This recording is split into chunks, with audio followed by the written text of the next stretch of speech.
এই দেখো তোমার জন্য ভাত নিয়ে আসছি। মারে আজকে তুই বাপরে আইছস, টাকা কই পাইছস? বাবা, আজকে আমি একটা আঙ্কেলের গেটের ঝাড়ু দিয়ে দিছিলাম, পরে আঙ্কেল আমাকে 10 টাকা দিছিল, সেই টাকা দিয়ে আমি ভাত নিয়ে আসছি। বাবা, কালকে রাত থেকে তুমি কিছু খাও নাই, এখন আর কথা না বলে ভাতটি তুমি খেয়ে নাও। মারে আমি তো খাই না, ঠিক আছে, তুইও তো খাস নাই। আয় মা, দুই বাপ বেটি মিলে একসাথে খাই।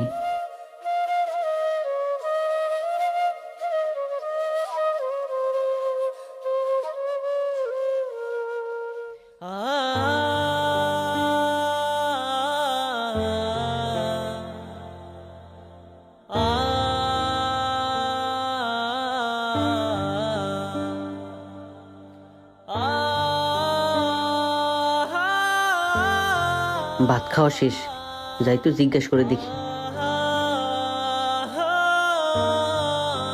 এই মামুনি। আরে আঙ্কেল, আপনি? উনি কে রে মা? বাবা, এই সে আঙ্কেল যার এখান থেকে আমি যা 2 দিন পর পর ভাত নিয়ে আসি। হ্যাঁ ভাই, ও 2 দিন পর পর আমার হোটেল থেকে 10 টাকার ভাত নিয়ে আসে, তাই আজকে আসছি দেখার জন্য ও ভাত নিয়ে কি করে। এখন আইসা দেখি ও 2 দিন পর পর যে ভাত নিয়ে আসে সেটা আপনার জন্যই নিয়ে আসে। আচ্ছা ভাই, একটা কথা বলেন তো, এই পিসি মেয়ে প্রতিদিন আপনাকে যে ভাত তাই না খাওয়ায় কেন? আপনি কি কাজ কাম করতে পারেন না? আবার শুনলাম আজকে নাকি একটা গ্যারেজে কাজ করে সেখান থেকে 10 টাকা পেয়ে সেই টাকা দিয়ে ভাত নিয়ে আসছে। কিন্তু ভাই, ওর যে বয়সটা এখন স্কুলে পড়ার বয়স, কাজ করার বয়স না। হ্যাঁ ভাই, আপনি ঠিকই বলছেন, এখন ওর কাজ করার সময় না। কিন্তু কি করব ভাই বলেন? আমি আগে রিক্সা চালাইতাম, গত 3 মাস ধরে বুকে আমার অনেক ব্যথা, কিন্তু কি করব বলেন, এখন আমি রিক্সা চালাইতে পারি না। আমি অসুস্থ দেখে রিক্সা নিয়ে বাড়িতে পারি না।